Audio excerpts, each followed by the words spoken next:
अच्छा भाई, यहाँ पर इनकी टैबुलेटिंग मशीन के बाद हॉलर साहब की हमारे पास मिडल एज का अख्ताम हो जाता है। अब उसके बाद हमारे पास आगे जो है मॉडर्न एज की शुरुआत होगी। मॉडर्न एज की शुरुआत से पहले आपको थोड़ा सा अब तक रिवाइज करवा दूँ। हमने दो एजेस के बारे में कंप्लीट पढ़ा है, एक डार्क एज के बारे में, दूसरा मिडल एज के बारे में। दोनों एजेस में फ़र्क क्या था? देखो बेटा, डार्क एजेस के अंदर हमारे पास टोटली ह्यूमन एफर्ट्स के ऊपर काम हुआ करता था, यानी कि कोई ऐसी मशीन्स डेवलप नहीं हुई थी। हमने सिर्फ और सिर्फ थोड़े से बीट्स की मदद से और कुछ जो है अपने रिटर्न टेबल्स बना करके अपने लिए जो है थोड़ी सी आसानी पैदा की थी। कोई मैकेनिकल या मशीन वर्क नहीं था। फिर उसके बाद मिडिल एजेस में जब आते हैं तो मिडिल एजेस के अंदर वो तमाम डिवाइसेस हमने पढ़े जिनका थोड़ा बहुत ऑटोमेशन से या मैकेनिकल उससे ताल्लुक़ था, गियर सिस्टम थे उनके अंदर। ठीक है, तो वो मूविंग बीट से हट करके इंसानों ने मशीनों का थोड़ा 50% और 50% ह्यूमन एफर्ट से कैलकुलेशन को सिंप्लीफाई किया। अब उसके बाद देखो, हर एज से पहले जो है कुछ ना कुछ पायोनियर्स होते हैं जो कि अपनी एज का कंसेप्ट देते हैं। अब हमारे पास father of computer Charles Babbage साहब, वैसे तो वो मिडिल एज में आए, लेकिन वो विज़न कौन सा दे करके गए थे? वो विज़न ऐसा दे करके गए थे जो कि मॉडर्न एज के कंप्यूटर्स में भी इस्तेमाल होता है। इसी तरीके से हमारे पास मिडिल एज के एंड में दो प्रोफेसर्स और थे जिन जो कि हमारे पास मॉडर्न एज के अंदर बड़े इंपॉर्टेंट कंसेप्ट्स लेके आए।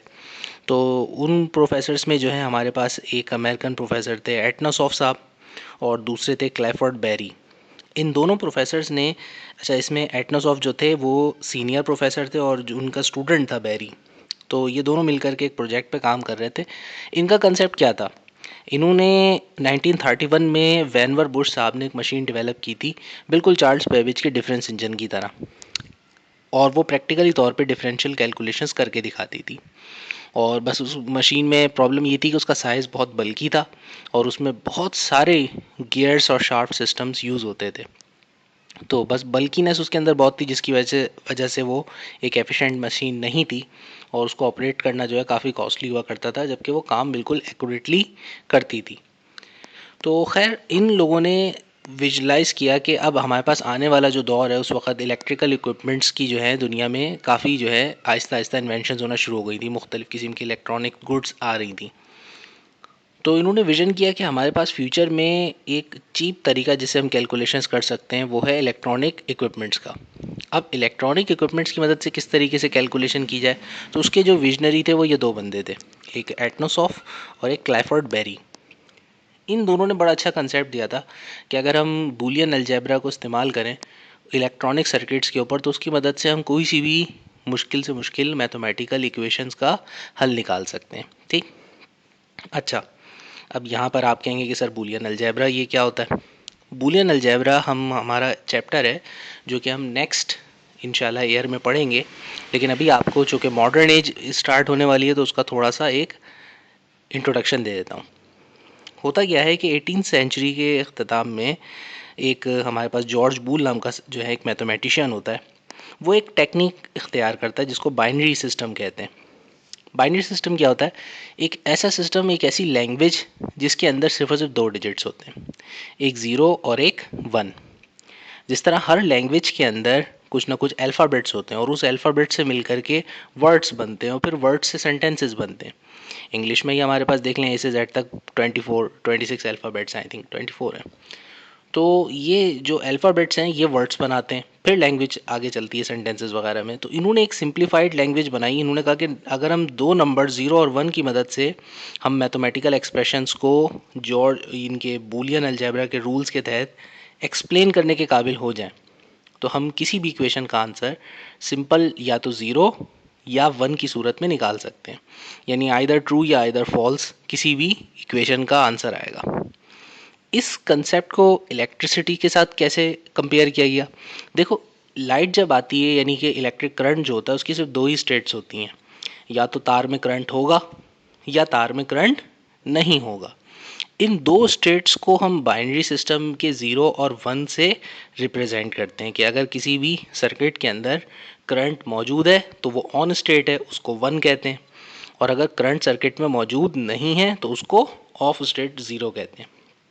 यही एक बेसिक प्रिंसिपल था जो कि मॉडर्न एज के कंप्यूटर्स के लिए इस्तेमाल होता था कि हमने इलेक्ट्रिसिटी की स्टेट ज़ीरो और वन को बाइनरी लैंग्वेज के दो लेवल्स की तरह एक्सप्लेन करना है। इस ज़ीरो और वन और बाइनरी लैंग्वेज के कंसेप्ट्स को जो जो जॉर्ज बूल ने रूल्स दिए हैं उसके ऊपर अगर हम किसी तरीके से एक इक्विपमेंट में इंटीग्रेट कर दें इन चीज़ों को, तो ये लो भाई बिस्मिल्लाह, हमारे पास एक अदद मॉडर्न कंप्यूटर तैयार। तो अब बिस्मिल्लाह पढ़ते हैं, अपनी मॉडर्न एज की तरफ चलते हैं। मॉडर्न एज के अंदर जितनी भी डेवलपमेंट हुई है उनको 5 हिस्सों में कैटेगराइज किया जाता है, जिनको जनरेशन्स ऑफ कंप्यूटर भी कहा जाता है। ये पांचों जनरेशन्स जो होती हैं ये वक्त के छोटे छोटे टाइम पीरियड्स हैं जिसमें कोई एक ऐसी टेक्निक डेवलप हुई या कोई एक ऐसा इंस्ट्रूमेंट डेवलप हुआ इलेक्ट्रॉनिक्स का जिसने इलेक्ट्रॉनिक कंप्यूटर या मॉडर्न कंप्यूटर का पूरा नक्शा ही बदल दिया। अभी जैसे मैंने आपको बताया कि हमने जॉर्ज बूल के कंसेप्ट्स को बाइनरी लैंग्वेज के हमने कंप्यूटर के इलेक्ट्रॉनिक इक्विपमेंट के साथ इंटीग्रेट किया।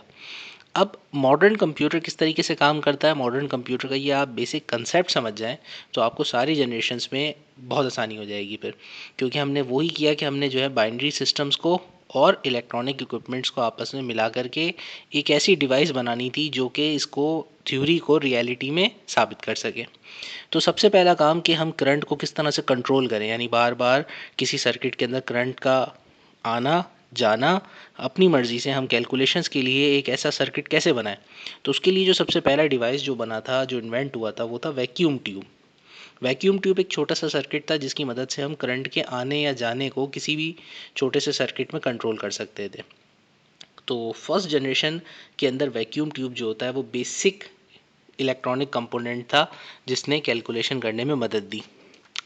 फर्स्ट जनरेशन कंप्यूटर जो थे, स्टिल अभी फर्स्ट जनरेशन तक हमारे पास माउस और कीबोर्ड नहीं था इनपुट डिवाइसेस के लिए, तो इनपुट डिवाइस की वही टेक्निक यूज़ करते थे जो कि पंच कार्ड वाली थी।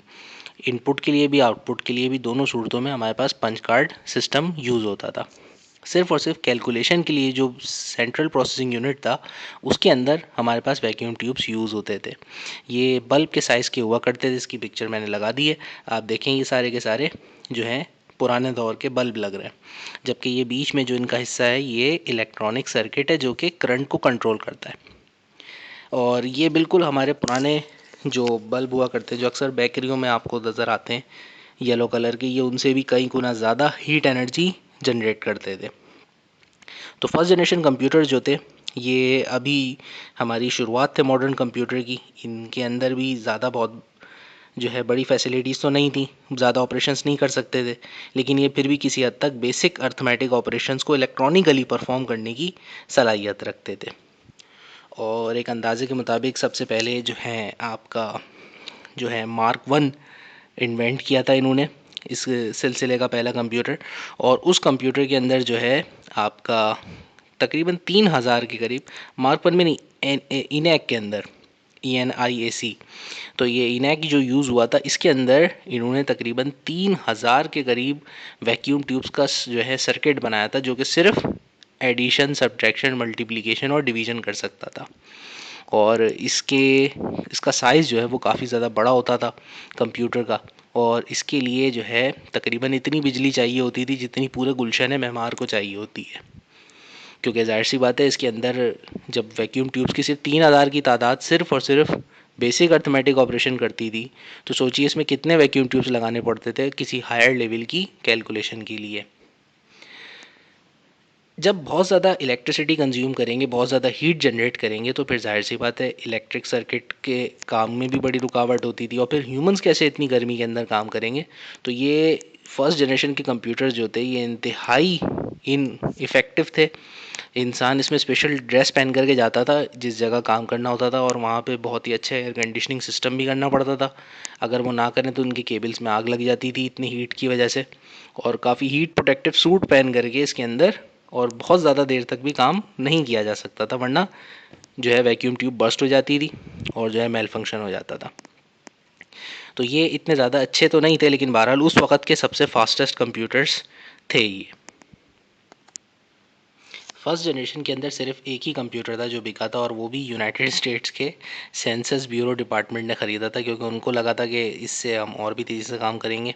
हाँ बिल्कुल, ऑब्वियसली काम तो तेज़ी से करते थे, लेकिन इसको हर कोई ऑपरेट नहीं कर सकता था, इतना ज़्यादा कॉस्ट कौन अफोर्ड करेगा कैलकुलेशन के लिए। खैर बहरहाल इसके ये जो हमारे 1940 से लेके 1956 की जो एज थी, ये वैक्यूम ट्यूब्स की एज थी, और इस दौरान जितने भी कंप्यूटर्स डेवलप हुए थे, जो चंद ही डेवलप हुए थे मॉडल्स, वो सारे के सारे जो है फर्स्ट जनरेशन कंप्यूटर्स कहलाते हैं। इसके आपकी बुक में नाम लिखे हुए हैं, ENIAC, EDVAC और UNIVAC। उसके बाद हमारे पास यही काम करने के लिए, जैसे वैक्यूम ट्यूब्स की मदद से हम करंट को कंट्रोल करते थे और करंट को कंट्रोल करके हम कैलकुलेशंस परफॉर्म करते थे, यही काम सेकेंड जनरेशन में एक बड़ी एफिशिएंट डिवाइस की मदद से किया गया, जिसको हम कहते थे ट्रांजिस्टर। ट्रांजिस्टर जो थी वो एक ऐसी इलेक्ट्रॉनिक सर्किट थी छोटी सी, जो कि सिलिकॉन चिप थी असल में। और वो जो चिप थी, वो एक चिप जो होती थी ट्रांजिस्टर की, वो तकरीबन 100 वैक्यूम ट्यूब्स के बराबर काम करने की सलाहियत रखती थी। यानी एक ऐसा इलेक्ट्रॉनिक सर्किट बनाया था हमने, जिसको अगर एक ट्रांजिस्टर को लगा दें तो वो तकरीबन 10 से 100 के दरमियान वैक्यूम ट्यूब्स को रिप्लेस कर सकता था। अब आप खुद सोचें, अगर एक ट्रांजिस्टर 10 के 100 के 10 भी रख लें, अगर वैक्यूम ट्यूब्स को रिप्लेस करेगा तो कंप्यूटर का साइज़ कितना शॉर्ट हो गया होगा। दूसरी बात, ये वैक्यूम ट्यूब्स के मुकाबले में कम हीट जनरेट करता था, इसका काम का तरीका थोड़ा एफिशिएंट था। तो क्या हुआ, सेकेंड जनरेशन के अंदर कंप्यूटर्स एफिशिएंट हो गए। हाँ, अलबत्ता सेकेंड जनरेशन में भी अभी तक हमारे पास कीबोर्ड, माउस या स्क्रीन की, मॉनिटर स्क्रीन की फैसिलिटी नहीं थी। तो इसका मतलब सेकेंड जनरेशन में भी पंच कार्ड यूज़ होते थे और पंच कार्ड की ही स्टोरेज सिस्टम इस्तेमाल किया जाता था। एक चीज़ जो कि सेकेंड जनरेशन में और डेवलप हुई थी, वो थी प्रोग्रामिंग लैंग्वेज। देखें, जब तक 0 और 1 की लैंग्वेज को हम इस्तेमाल करते थे, जिसको हम बाइनरी लैंग्वेज कहते हैं, उसको कंप्यूटर की ज़बान में मशीन लैंग्वेज का भी नाम दिया जाता है। क्योंकि मशीन जो होती है वो अभी तक फर्स्ट जनरेशन से लेके अभी फिफ्थ जनरेशन तक की तमाम मशीनें इसी इलेक्ट्रॉनिक सर्किट पे और उसी बेसिक प्रिंसिपल पे 0 और 1 बाइनरी लैंग्वेज पे काम करती हैं। तो कंप्यूटर ने तो अपना काम का तरीका नहीं बदला, वो तो उसी लैंग्वेज में काम करता है 0 और 1। लेकिन हमारे लिए उस लैंग्वेज को समझना बहुत मुश्किल है, क्योंकि अगर हम 0 और 1 की लैंग्वेज में बात करेंगे तो हमारे लिए तो वो उसको समझना मुश्किल हो जाएगा। तो लिहाजा क्या किया हमने, एक बीच में एक तरीका अख्तियार किया जिसको हम प्रोग्रामिंग लैंग्वेजेस कहते थे। वो प्रोग्रामिंग लैंग्वेजेस क्या करती थी, एक ब्रिज का काम करती थी। और आगे हमारा टॉपिक आएगा कि वो किस तरीके से करती थी। तो बहरहाल हमने इस सेकंड जनरेशन के अंदर हाई लेवल लैंग्वेज, यानी कि ह्यूमन अंडरस्टैंडेबल लैंग्वेज डेवलप की थी। कि हम तो 0-1 की ज़बान नहीं बोल सकते, तो हम वही जो हमारी जो लैंग्वेज है हम उसी में गुफ्तगू करेंगे। हाँ, कंप्यूटर को हम इतना स्मार्ट कर देते हैं कि वो हमारी लैंग्वेज को सुन करके, यानी जिस तरह से हम हाथ से लिख करके आउटपुट देते हैं, वो उसको खुद ब खुद उसको ट्रांसफॉर्म कर ले अपनी मशीन लैंग्वेज में, फिर परफॉर्म करे। तो सेकेंड जनरेशन में ये थोड़ी सी डेवलपमेंट हुई थी कि हम मशीन लैंग्वेज से असेंबली लैंग्वेज की तरफ और हाई लेवल प्रोग्रामिंग लैंग्वेज की तरफ शिफ्ट हो गए थे। कोबॉल और फोर्ट्रॉन जो है, ये हाई लेवल लैंग्वेजेस थी जो सेकेंड जनरेशन के दौर में डेवलप की। कोबॉल जो लैंग्वेज होती थी वो यूज़ होती थी ज़्यादातर बिजनेस ओरिएंटेड प्रोग्राम्स में। उसकी फुल फॉर्म भी यही है, कॉमन बिजनेस ओरिएंटेड लैंग्वेज। तो वो नॉर्मल डे टू डे मुख्तलिफ इंडस्ट्रीज़ वगैरह में जो है डे टू डे बिज़नेस की एक्टिविटीज़ के लिए, अकाउंटिंग वगैरह के लिए, हिसाब किताब के लिए जो है मुख्तलिफ जो प्रोग्राम्स बनते थे वो कोबॉल पे बना करते थे। बाकी जो दूसरी लैंग्वेज थी फोर्ट्रॉन, इसे फार्मूला ट्रांसलेटर लैंग्वेज कहा करते थे। और ये जो फार्मूला ट्रांसलेटर लैंग्वेज होती थी, ये बेसिकली यूज़ होती थी मुख्तलिफ साइंटिफिक और मैथमेटिकल फार्मूलों को कंप्यूटर में फीड करने और फिर उसको प्रोसेस करने के लिए। यहाँ हमारा सेकंड जनरेशन का जो कंप्यूटर है वो इतना ज़्यादा कैपेबल हो चुका था कि हम उसको यूज़ करते थे बेसिकली एटॉमिक इंडस्ट्री के अंदर। यानी कि जितने भी जो न्यूक्लियर पावर प्लांट्स हैं या जो एटॉमिक रिसर्च करते थे, वो एटॉमिक रिसर्च वाले इदारे इस कंप्यूटर की कैलकुलेशंस का फ़ायदा उठाते थे। तो गोया हमारा कंप्यूटर जो है वो काफ़ी ज़्यादा अब सेहतमंद हो गया था। एक और इम्पॉर्टेंट बात कि सेकंड जनरेशन ही से भले से अभी माउस कीबोर्ड नहीं इन्वेंट हुआ, लेकिन अलबत्ता कंप्यूटर जो सुपर कंप्यूटर था वो भी सबसे पहले सेकंड जनरेशन ही में मुतारिफ़ कराया गया था। ठीक है, अब ये सुपर कंप्यूटर क्या होता है ये हम आगे टाइप्स ऑफ कंप्यूटर में पढ़ेंगे। तो ये पहला, ये काफ़ी पावरफुल कंप्यूटर होता है, तो उसकी भी शुरुआत सेकेंड जनरेशन ही से हुई थी। उसके बाद हमारे पास अब अगला स्टेप जो आ जाता है सेकंड जनरेशन के बाद। सेकंड जनरेशन रफली जो है वो 1960s के दौर तक रही थी, क्योंकि यही वो एज है जब तक माउस कीबोर्ड और मॉनिटर डेवलप नहीं हुए थे। तो हम पंच कार्ड का ये बस आखिरी दौर था, और सेकंड जनरेशन के अख्तिताम के साथ ही ये सारी चीज़ें भी ख़त्म हो गई थी। फिर थर्ड जनरेशन में कुछ ऐसी टेक्नोलॉजीज़ आई जिसकी वजह से हमारा इनपुट आउटपुट का तरीका ही बदल गया। थर्ड जनरेशन के अंदर हमने जो डेवलप किया वो था इंटीग्रेटेड सर्किट। जी जनाब, ये एक बहुत बड़ा कह लें कि एक हॉल मार्क था, ना सिर्फ इलेक्ट्रॉनिक इंडस्ट्री के लिए बल्कि कंप्यूटर इंडस्ट्री के लिए भी, कि हमने एक छोटी सी सिलिकॉन चिप बनाई थी और उस चिप का नाम इंटीग्रेटेड सर्किट रखा गया था। एक इंटीग्रेटेड सर्किट जो है, अक्सर आप कभी अगर कोई इलेक्ट्रॉनिक आपके पास कोई भी डिवाइस वगैरह टूट जाए, ख़राब हो जाए, टीवी का रिमोट टूट जाए, ख़राब हो जाए, या कोई आप घर का जो है सेवर अपनी ज़िम्मेदारी पे तोड़ फोड़ करके देखें, तो उसके अंदर आपको बहुत सारी जो है कॉकरोच जैसी चिपें नज़र आएंगी, ठीक है ना, और बहुत सी कुछ बंटीज़ नज़र आती हैं। तो वो जो होते हैं बेटा, वो सारे के सारे इलेक्ट्रॉनिक कंपोनेंट्स होते हैं। कुछ बंटीज़ जो होती हैं वो असल में आपकी कैपेसिटर्स और रेजिस्टर्स होते हैं, और कुछ जो कि बहुत सारी टांगों वाले जो काले कलर के कॉकरोचेज़ होते हैं जो कि अटैच हुए हुए होते हैं, वो आईसीज़ कहलाती हैं, ठीक है ना। तो ये जितनी भी हमारे पास आसपास जो हमारी इलेक्ट्रॉनिक इक्विपमेंट है, इन सब के अंदर ये आईसीज़, कैपेसिटर, रेजिस्टर सब मौजूद होते हैं। तो इंटीग्रेटेड सर्किट जो होता है वो एक छोटा सा, जो मैं कॉकरोच टाइप बता रहा हूँ आपको, वो इंटीग्रेटेड सर्किट इतना पावरफुल हुआ करता था कि एक छोटे से, यानी कि आपके उंगली के बिल्कुल एक खाने के अंदर आ जाएगा, उस साइज़ का एक इंटीग्रेटेड सर्किट तकरीबन 1000 रेजिस्टर्स की कैलकुलेशंस की ताकत रखता था। सोचिए ज़रा, एक इंटीग्रेटेड सर्किट 1000 रेजिस्टर्स और जो है 1000 ट्रांजिस्टर्स के बराबर जो है आपको परफॉर्म करके दे सकता था, इतनी माइन्यूट लेवल पर, यानी कि इतनी छोटे लेवल पर के ऊपर इसकी जो है इंटीग्रेशन होती थी। तो जाहिर सी बात है, अब कंप्यूटर का साइज़ कितना छोटा हो जाएगा। जाहिर सी बात, जो बिल्डिंग थी, बिल्डिंग से वो आया एक दो कमरों के अंदर, अब एक दो कमरों से वो सिमट कर गया टेबल के ऊपर। तो ये थर्ड जनरेशन के अंदर पॉसिबल हुआ इंटीग्रेटेड सर्किट के डेवलप होने की वजह से। अब हमारे पास, जैसा मैंने कहा कि थर्ड जनरेशन में ही हमारे पास माउस कीबोर्ड भी आ गए थे, तो अब हमारा पंच कार्ड का सिस्टम पुराना हो गया था, अब ऑब्सोलीट हो गया था, अब वो इस्तेमाल नहीं होता। अब हमें अगर कंप्यूटर को इनपुट देना होता था तो हम पंच कार्ड की जगह डायरेक्ट हम कीबोर्ड की मदद से दिया करते थे, माउस की मदद से दिया करते थे। इसी तरीके से हमने मॉनिटर स्क्रीन डेवलप कर ली, ठीक है, ताकि हमारा जब पंच कार्ड यूज़ ही नहीं हो रहा इनपुट के लिए, तो आउटपुट के लिए भी यूज़ नहीं होता था। तो हम अब इलेक्ट्रॉनिक सर्किट्स में इतने एफिशिएंट हो गए थे कि हम उन सिग्नल्स को प्रोसेस, यानी कि कंप्यूटर को समझाने के लिए कीबोर्ड की मदद ले रहे थे, और उस सिग्नल्स को प्रोसेस होने के बाद कंप्यूटर से जब जवाब आ रहा था तो उसको हम मॉनिटर की मदद से देखने की सलाहियत रखते थे। तो ये हमने डेवलपमेंट की थी थर्ड जनरेशन के अंदर। अब थर्ड जनरेशन के अंदर कंप्यूटर जो था वो हमारा सिमट करके एक स्मार्ट सी टेबल की साइज़ का हो गया था। तो यही वो दौर है जिसमें कंप्यूटर की मकबूलियत, यानी कि ज़्यादा से ज़्यादा मास यूसेज जो है वो ट्रिमेंडसली बढ़ा था। अब नॉर्मल बिजनेसेस भी जो है, जो छोटे लेवल के जो बिज़नेस होते थे, वो भी कंप्यूटर की जो है टेक्निक्स का और टेक्नोलॉजी का फ़ायदा उठा सकते थे। इससे पहले तो ये कॉस्टली और इनएफिशिएंट इतने होते थे कि ये जो है सिर्फ बड़ी कोई कंपनीज़ ही या गवर्नमेंट के रिसर्च डिपार्टमेंट ही इसको ऑपरेट कर सकते थे। अब जो है इसकी जो प्रोसेसिंग की सलाहियत थी वो बेइंतहा बढ़ती चली जा रही थी। इसमें मल्टीटास्किंग के ऑप्शंस आ रहे थे। हाँ, ये इससे पहले की जनरेशन्स में नहीं थे। कंप्यूटर में जब माउस कीबोर्ड और मॉनिटर आया तो उसके साथ साथ कंप्यूटर का ह्यूमन इंटरेक्शन बेहतर हो गया। इसको हम कहते हैं यूज़र इंटरफेस। यूज़र इंटरफेस क्या, आप आपके लैपटॉप के अंदर अगर विंडोज़ 10 है तो आप उसका देखते हैं उसका डिस्प्ले कैसा खूबसूरत सा होता है। अगर आपके पास विंडोज़ 7 हो तो वो भी आप कहेंगे लगभग एक्सेप्टेबल है, बिल्कुल उस जैसा ही है।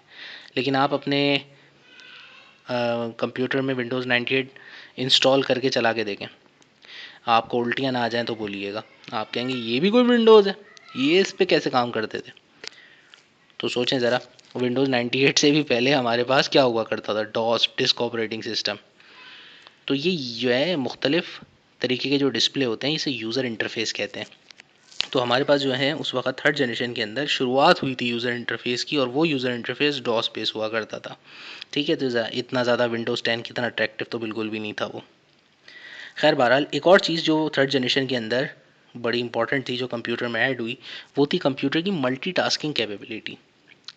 मल्टीटास्किंग क्या होती है, इससे पहले कंप्यूटर को अगर आप ओपन करते थे, अगर आपने फोर्ट्रॉन पे काम कर रहे हैं तो आप सिवाय फोर्ट्रॉन के और किसी और कंप्यूटर को टास्क नहीं दे सकते थे। लेकिन आज के कंप्यूटर में आपको पता है कि आप एक वक्त में ब्राउजिंग भी कर रहे होते हैं, म्यूज़िक भी प्ले कर रहे होते हैं और डॉक्यूमेंट भी टाइप कर रहे होते हैं। तो ये 3-4 काम जो आप एक साथ करते हैं इसको मल्टीटास्किंग कहते हैं। तो थर्ड जनरेशन में पहली दफ़ा कंप्यूटर में एक से ज़्यादा काम एक साथ करने की पैरेलल प्रोसेसिंग की सलाहियत डेवलप हुई थी। अब थर्ड जनरेशन के बाद बच्चों फोर्थ जनरेशन में हमने एक ऐसी इलेक्ट्रॉनिक इन्वेंशन करी जिसने हमारे कंप्यूटर के साइज़ को टेबल से भी उठा करके छोटा करके हमारे हाथ पे पटक दिया, यानी हाथ के साइज़ के कंप्यूटर आ गए। ऐसी क्या इन्वेंशन करी हमने, एक जिस तरह से इंटीग्रेटेड सर्किट डेवलप किए थे फोर्थ जनरेशन के अंदर, एक तो हमने इम्प्रूव्ड इंटीग्रेटेड सर्किट बनाया जिसको लार्ज स्केल इंटीग्रेशन भी कहते थे, कि पहले एक चिप में 1000 अगर ट्रांजिस्टर्स की ताकत हुआ करती थी, तो अब इसमें इस चिप में एक ही इंटीग्रेटेड सर्किट के अंदर 10,000 के तकरीबन करीब ट्रांजिस्टर्स की ताकत हुआ करती। ताकत का मतलब ये थोड़ी ना कि उसमें 10,000 ट्रांजिस्टर्स को वो पिछाड़ देगी, मतलब ये था कि वो जो है उतनी ज़्यादा इलेक्ट्रॉनिक सिग्नल्स को प्रोसेस बैक वक्त करने की सलाहियत रखते थे। ठीक है भाई। तो फोर्थ जनरेशन के अंदर हमारे पास एक तो इंटीग्रेटेड सर्किट्स इंप्रूव हो गए जिसकी वजह से कंप्यूटर का साइज़ अल्टीमेटली छोटा हो गया। दूसरा, हमने एक कंपोनेंट डेवलप किया प्रोसेसिंग के लिए जिसको हम माइक्रो प्रोसेसर कहते थे। यानी माइक्रो प्रोसेसर जो था वो इंटीग्रेटेड सर्किट ही की मदद से बनाया गया था। एक छोटी सी सिलिकॉन चिप के ऊपर हमने बहुत सारे इंटीग्रेटेड सर्किट्स को एक ही चिप के अंदर फ्यूज़ करके एक ऐसा सर्किट बनाया था जो कि प्रोसेसिंग का काम करता है, जिसको माइक्रो प्रोसेसर कहते हैं। तो माइक्रो प्रोसेसर जो था वो आपकी कंप्यूटर के अंदर एक सबसे इम्पॉर्टेंट चिप होती है। और आप अगर अपने कंप्यूटर का जो सेंट्रल केबिन होता है, अगर आप उसे उठा के मतलब खोल के देखें, तो उसके अंदर आपको एक ये वाहिद चिप होती है जिसके ऊपर एक fan, cooling unit, heat sink वगैरह इंस्टॉल मिलती है। क्योंकि ये जो चिप होती है ये इसी का सबसे ज़्यादा काम होता है, तो इससे बहुत ज़्यादा हीट भी जनरेट होती है, तो इसको ठंडा रखने के लिए वो सारी चीज़ें उसके ऊपर लगाई जाती हैं। तो वो जो चिप आप कंप्यूटर के ऊपर देखते हैं वही आपके सीपीयू की सबसे ताकतवर चिप होती है। उसको हम सीपीयू यानी प्रोसेसर कहते हैं, माइक्रो प्रोसेसर। तो ये माइक्रो प्रोसेसर जो है आपके फोर्थ जनरेशन में डेवलप हुए थे, और ये सिंगल चिप जो है सारी की सारी कैलकुलेशंस करती थी। वो जो फर्स्ट जनरेशन के अंदर सिर्फ एडिशन सब्ट्रैक्शन के लिए 3000 के करीब आपने वैक्यूम ट्यूब यूज़ की थी। अब पूरे कंप्यूटर से जिस भी किस्म का काम करवाना है वो सब करवाने के लिए ये एक कैलकुलेशन के लिए एक माइक्रो प्रोसेसर काफ़ी था। अब माइक्रो प्रोसेसर का आप फ़ायदा देखें। अब कंप्यूटर, जब मैंने कहा कि कंप्यूटर उठ करके आपके हाथ पर आ गया टेबल से उठ करके, तो कंप्यूटर उस माइक्रो प्रोसेसर चिप की वजह से कहाँ कहाँ आपको मिलता है। ये माइक्रो प्रोसेसर चिप बेटा आपकी वॉशिंग मशीन में भी लगी हुई है, यही माइक्रो प्रोसेसर चिप आपके स्मार्टफोन के अंदर भी लगी हुई है, यही माइक्रो प्रोसेसर चिप आपके ओवन में भी लगी हुई है।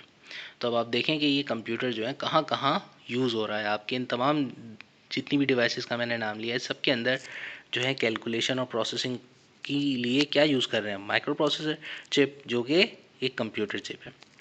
तो फोर्थ जनरेशन ने हमारे जो है ज़िंदगी में बड़ा रेवोल्यूशन लेकर के आई। इसमें जाहिर सी बात है पिछली जनरेशन के मुकाबले में माउस कीबोर्ड जो थे वो तो थे ही थे, साथ साथ यूज़र इंटरफेस जो है वो ज़रा डेवलप हो गया, अच्छा सा हो गया। पहले डॉस बेस यूज़र इंटरफेस होता था, अब GUI होता था, यानी ग्राफिकल बेस यूज़र इंटरफेस। यानी कि ये दौर था विंडोज़ 98, और उसके बाद जितनी भी हमारे पास खूबसूरत सी विंडोज़ XP और जितने भी ऑपरेटिंग सिस्टम्स और यूज़र इंटरफेस आए वो सब फोर्थ जनरेशन के बाद आए। फोर्थ जनरेशन से पहले हमारे पास सिर्फ एक डार्क स्क्रीन होती थी और उसके ऊपर डायरेक्ट कमांड्स टाइप करनी होती थी। फोर्थ जनरेशन ही से कंप्यूटर जो है फिर वो ऐसे प्रोडक्ट के तौर पे सामने आया कि अब ये हर इंसान की और हर घर की ज़रूरत है। सिर्फ फैक्ट्रीज़ की ज़रूरत नहीं है, सिर्फ मिलिट्री की, सिर्फ गवर्नमेंट की ज़रूरत नहीं है, बल्कि ये एक ऐसा डिवाइस बन करके आ गया हमारे सामने कि अभी हर इंसान की ज़िंदगी का एक लाजमी हिस्सा है। तो खैर ये 1980s का वक्त था, ये कंप्यूटर की इनिशियल जो है बूम थी कि भाई अब हर घर में कंप्यूटर होगा। और ये कंप्यूटर फोर्थ जनरेशन के बाद अब जब ट्रांसफ़र होता है फिफ्थ जनरेशन के अंदर, तो ये रियलिटी और ज़्यादा सच साबित होती है कि हाँ भाई अब कंप्यूटर जो है वो हर इंसान की एक बेसिक ज़रूरत है। फोर्थ जनरेशन के बाद बच्चों अब हमारी आखिरी जो जनरेशन है वो है फिफ्थ जनरेशन। फिफ्थ जनरेशन मौजूदा एज को कहते हैं। फिफ्थ जनरेशन में हमने क्या डेवलप किया भाई, माइक्रो प्रोसेसर भी हमने इन्वेंट कर लिया, इंटीग्रेटेड सर्किट भी कर लिए, माउस कीबोर्ड भी आ गया, प्रिंटर भी आ गया। तो अब फिफ्थ जनरेशन की क्या सबसे बड़ी एडवांसमेंट थी। देखो, फिफ्थ जनरेशन के अंदर दो चीज़ें जो कि अभी जो मौजूदा जनरेशन है वो फिफ्थ जनरेशन कंप्यूटर्स की कहलाती है। और इस जनरेशन के अंदर जो दो सबसे इम्पॉर्टेंट चीज़ें जो डेवलप हुई हैं, एक तो है नैनो टेक्नोलॉजी। ये टेक्नोलॉजी बहुत ही वसी है और अभी तक हमने इससे बहुत इसका कंप्यूटर में थोड़ा सा कंप्यूटर में इसका यूज़ हुआ है, और बाकी ये और भी दूसरी फील्ड्स के अंदर इस टेक्नोलॉजी के बड़ी इम्प्लीकेशन हैं।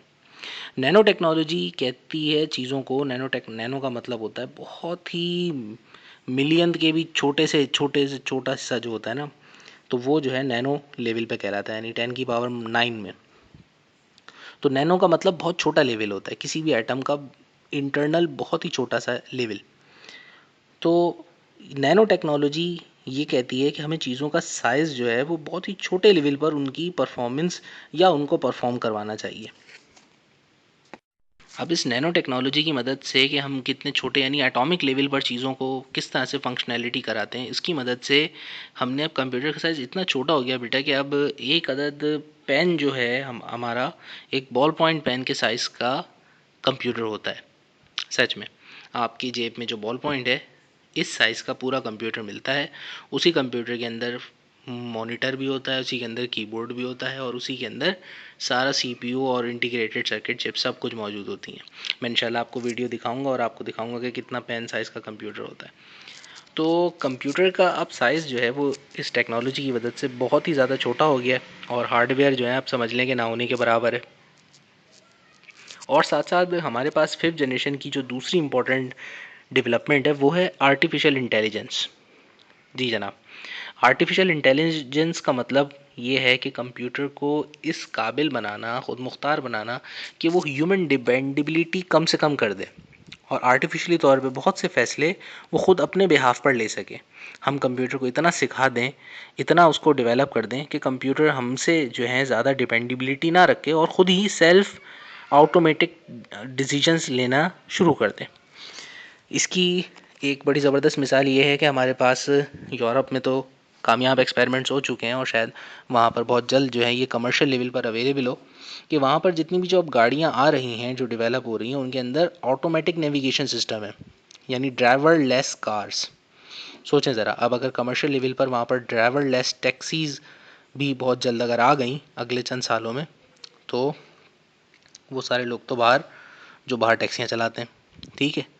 तो बेटा ये कैसे मुमकिन हुआ? ये आर्टिफिशियल इंटेलिजेंस से मुमकिन हुआ। अब गाड़ी ह्यूमन डिसीजन लेता है ना कि हमें कहाँ रोकनी है, कहाँ तेज़ चलानी है, कहाँ कितनी लिमिट है। तो ये सारी चीज़ें हम देख रहे होते हैं विजुअली तौर पर और हम उसके बाद गाड़ी को कंट्रोल कर रहे होते हैं। अब सोचें यही कंट्रोल मैं कंप्यूटर के ज़रिए ट्रांसफ़र कर दूँ कि उसको पता है कि गाड़ी को कि कौन सा रूट है, कहाँ पे कट है, कहाँ लेफ़्ट राइट मुड़ना है, ठीक है ना, कहाँ सिग्नल है, कब स्टॉप करना है। तो ये सारी चीज़ें जो हैं अगर मैं कंप्यूटर को सिखा करके फ़ीड कर दूँ तो वो ऑटोमेटिकली गाड़ी को चलाएगा। तो ये सारी की सारी चीज़ें आर्टिफिशियल इंटेलिजेंस की वजह से डेवलप हो रही हैं। तो इंशाल्लाह ताला इस पर और भी गुफ्तगू करेंगे। यहाँ हमारी मॉडर्न एज इख्तिताम पजीर होती है, ठीक है भाई। तो 5th जनरेशन हमारी लास्ट जनरेशन है, उसके बाद मॉडर्न एज कंप्लीट हो जाती है। तो ये 3 एजेस जिसमें कंप्यूटर डेवलप हुआ, यानी आज के कंप्यूटर तक पहुंचने के लिए हमें इन 3 एजेस से गुजरना पड़ा, डार्क एज, मिडिल एज और फिर आखिर में मॉडर्न एज। और मॉडर्न एज के अंदर जितनी भी डेवलपमेंट हुई है उसको 5 हिस्सों में यानी वक्त के 5 कैटेगरीज़ के अंदर डिस्ट्रीब्यूट किया गया है। हर टाइमलाइन के अंदर, हर कैटेगरी के अंदर कोई मेजर इलेक्ट्रॉनिक ऐसी इन्वेंशन हुई जिसने कंप्यूटर की पूरी जो है पर्सनैलिटी बदल दी, उसकी फ़ीचर्स में, उसके परफॉर्मेंस में बिल्कुल यकसर तब्दीली आ गई। तो 5 जनरेशन हमने पढ़ी है मॉडर्न एज के अंदर। फर्स्ट जनरेशन जो थी वो वैक्यूम ट्यूब की जनरेशन थी, जिसमें सारा इलेक्ट्रॉनिक कंप्यूटेशन का काम वैक्यूम ट्यूब और उसके वैक्यूम ट्यूब के क्लस्टर की मदद से, यानी बहुत से वैक्यूम ट्यूब्स के कलेक्शन से परफॉर्म करते थे। फिर यही काम सेकेंड जनरेशन में हमने किसकी मदद से किया? ट्रांजिस्टर की मदद से। तो ट्रांजिस्टर जो था वो वैक्यूम ट्यूब की एक ड्राइव शक्ल थी, ठीक है भाई, उससे बेहतर परफॉर्म कर सकता था। तो सेकेंड जनरेशन के अंदर हमने ट्रांजिस्टर बेस्ड तरक्की देखी। फिर उसके बाद थर्ड जनरेशन में हमारे पास क्या डेवलप हुआ? Integrated circuit. इंटीग्रेटेड सर्किट से कंप्यूटर का साइज़ और भी सिमट के टेबल के ऊपर आ गया और स्मार्ट हो गया, उसकी परफॉर्मेंस और बढ़ गई, उसमें कीबोर्ड माउस लग गए, उसमें मॉनिटर लग गया, तो उसकी जो है इंटरफेस भी बेहतर हो गई और ह्यूमन से कोलैबोरेशन उसका बेहतर हो गया। अब यहाँ से कंप्यूटर पर्सनल कंप्यूटर का लक़ब पाने लगा। उसके लिए 4th जनरेशन तक वेट करना पड़ा। 4th जनरेशन के बाद कंप्यूटर पर्सनल लेवल पर ह्यूमन लाइफ का एक इंटीग्रेटेड हिस्सा हो गया कि अब हर इंसान के हाथ में या उसके आसपास किसी न किसी तरीके से कंप्यूटर मौजूद है। उसी कंप्यूटर ने अब इंसानी लाइफ पे अपना टेक ओवर और मजबूत कर लिया 5th जनरेशन के अंदर। अब 5th जनरेशन में हमने क्या दो इंपॉर्टेंट चीज़ें पढ़ी हैं, एक नैनो टेक्नोलॉजी, नैनो टेक्नोलॉजी का मतलब साइज़ छोटा, बिल्कुल कंप्यूटर का हार्डवेयर का साइज़ स्मॉल हो जाएगा। दूसरा, ना सिर्फ साइज़ स्मॉल हो जाएगा बल्कि उसके इंटरनल कंपोनेंट्स जो कि काम करते हैं वो भी नैनो टेक्नोलॉजी की मदद से काम कर रहे हैं, तो वो जो है काफ़ी फास्ट काम करते हैं। दूसरा, आर्टिफिशियल इंटेलिजेंस हमने डेवलप कर ली। आर्टिफिशियल इंटेलिजेंस एक ऑन गोइंग प्रोसेस है जो कि अभी भी चल रहा है। हम कंप्यूटर को जिस हद तक ऑटोमेट कर सकते हैं, यानी मैक्सिमम लेवल तक हम कोशिश कर रहे हैं उसको ऑटोमेट कर दें, और ज़िंदगी के बहुत से जो छोटे मोटे नॉर्मल फैसले जिनके लिए हमें इंसानों की ज़रूरत पड़ती थी, अब सिक्योरिटी गार्ड, टैक्सी ड्राइवर, इन सारे किस्म के कामों के लिए हम कंप्यूटर को ट्रेन कर रहे हैं। ठीक है भाई, अभी मैंने बताया कि भाई अभी टैक्सी लेस मतलब ड्राइवर लेस गाड़ियाँ आ रही हैं, ठीक है, तो वो ड्राइवर की ज़रूरत नहीं पड़ी, ह्यूमन को रिप्लेस कर दिया कंप्यूटर ने। इसी तरीके से हमारी सोसाइटी में सिक्योरिटी गार्ड का कंसेप्ट है, बाहर बहुत सी जगहों पे नहीं है कंसेप्ट, क्योंकि वहाँ पे इन एंड आउट कंट्रोल करने के लिए कंप्यूटर बेस्ड सिस्टम्स होते हैं वहाँ पे सिक्योरिटी के। आपने फिंगरप्रिंट के बगैर, जब तक आप फिंगरप्रिंट आपका मैच नहीं होगा दरवाज़ा नहीं खुलेगा। ठीक है भाई, रेटिना स्कैन करेगा आपका आंखों का, अगर मैच नहीं होगा दरवाज़ा नहीं खुलेगा आपका। तो ये सारी चीज़ें जो हैं कंप्यूटर को ऑटोमेटिकली अपग्रेड करने की वजह से, आर्टिफिशियल इंटेलिजेंस की वजह से पॉसिबल हुई हैं। एक और ऑन गोइंग हमारे पास 5th जनरेशन में टेक्नोलॉजी है जो कि अभी उस पर काम चल रहा है, यानी कि वो समझ लो कि अब वो 5th जनरेशन में एक विजन के तौर पे सामने आई है, और जब वो रियलिटी में पॉसिबल होगी तो फिर जो है कंप्यूटर की हो सकता है 6th जनरेशन स्टार्ट हो जाए। और ये जो टेक्निक है जिस पे काम चल रहा है इसको हम कहते हैं क्वांटम कंप्यूटेशन। तो क्वांटम कंप्यूटेशन या जो क्वांटम टेक्नोलॉजी है ये बेइंतहा पावरफुल है, ये 5th जनरेशन के कंप्यूटर से भी ज़्यादा ताकतवर है। और कहते हैं कि अगर हम क्वांटम कंप्यूटर्स बनाने में कामयाब हो गए तो ये हमारे लिए एक बहुत बड़ी रेवोल्यूशन होगी। फिर जो आज के दौर का जो सुपर कंप्यूटर 5th जनरेशन का, उसे अगर एक टास्क दिया जाता है जिसकी जो लिमिट है मेरे ख्याल से कुछ कैलकुलेशंस की, जो कि कई अच्छे खासे टाइम लेगी साल में, तो अगर वो काम अगर हम क्वांटम कंप्यूटर को देंगे इतने हैवी लेवल का, तो क्वांटम कंप्यूटर से चंद महीनों या दिनों में करके दे देगा। ठीक है, तो ये खैर बहरहाल ये अभी आगे की हमारी टेक्नोलॉजी है, इंशाल्लाह ताला ये डेवलप होगी तो हमारे पास फिर नेक्स्ट जनरेशन आएगी। ठीक है बच्चों, यहाँ पर हमारा 4th लेक्चर कंप्लीट होता है। Thank you.